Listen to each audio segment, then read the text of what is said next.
Maraming salamat po. Tuloy po tayo sa ating pagko-cover dito sa Idsas Wine sa naganap na People Power. Ang title ng kilos na ito, isang trillion piso march. Kasama ng iba-ibang grupo na naghalo-halo dito. Depende sa kung anong grupo sila, iba-ibang pinaglalaban at yung mga kababayan natin dito ay may sinisigaw po rin sila na wala silang pinapanigan kung sino man ang nakaupo sa ngayon sa kasalukuyan.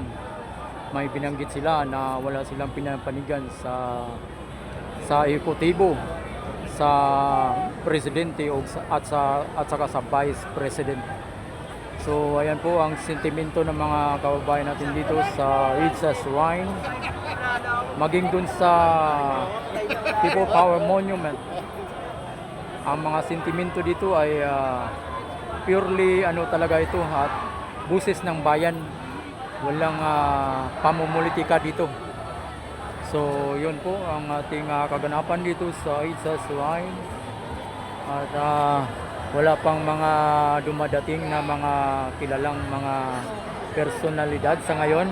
Kanina meron tayong nakakausap, abangan nyo ating interview kay expert analyst, political analyst na si Ronald Llamas.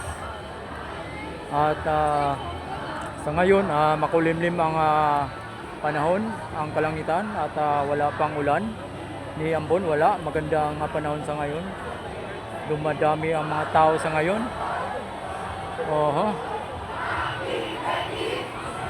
So tuloy pa ang laban. Maging ang mga sinasabi nilang mga biki-biki. Tuloy ang laban kasama ang mga biki.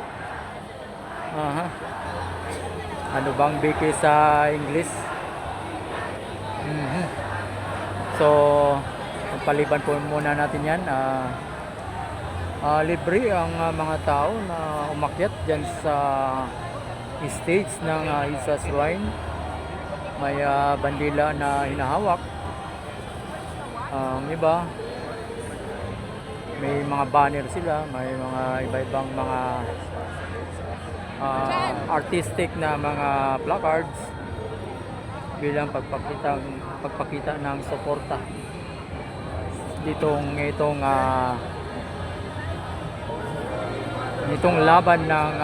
laban sa korupsyon at ng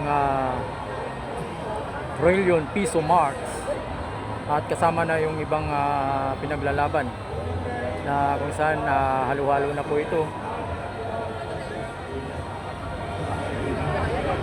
At ang iba dahil gusto nilang magkaroon ng neutrality, walang halong pamumulitika.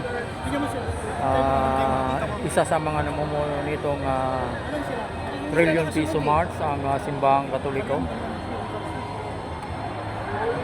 At nandito po tayo makiisa yung ating programa. Nakasunod?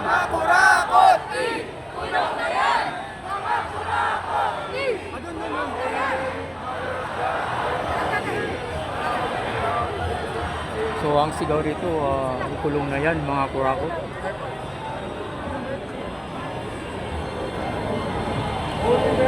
So lalapit tayo ng konti. Mayroong ginaganap na panalangin sa simbahang Katolika.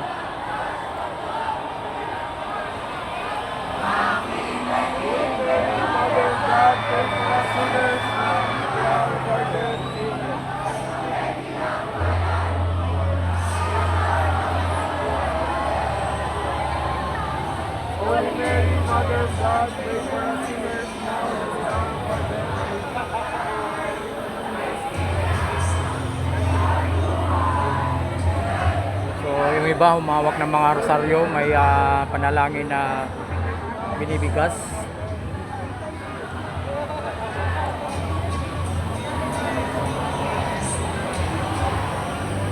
Holy Mary, Mother of God, pray for us sinners, now and at the hour of our death. Amen. Son, Holy Spirit, after the years, now and ever shall be, world without end. O my Jesus, forgive us our sins, lead us to the fire of hell.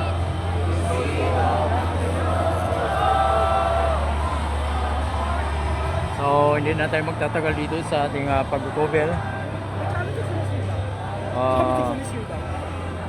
Meron tayong pupuntahan sa Maynila.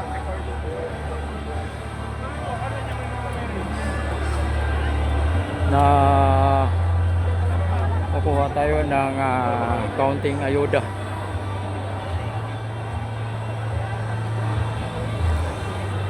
So, kung maabutan pa natin ng Lunita, patuloy tayong magko-cover, at kung hindi naman, hintayin nyo na lang po ang ating pag-upload sa ating programa dito sa People's Victory Rally Philippines TV. So maraming salamat sa inyong pagsubaybay dito sa makasaysayang kaganapan dito sa Idsa Shrine. God bless you. Bye bye.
Rakot kulong na yan.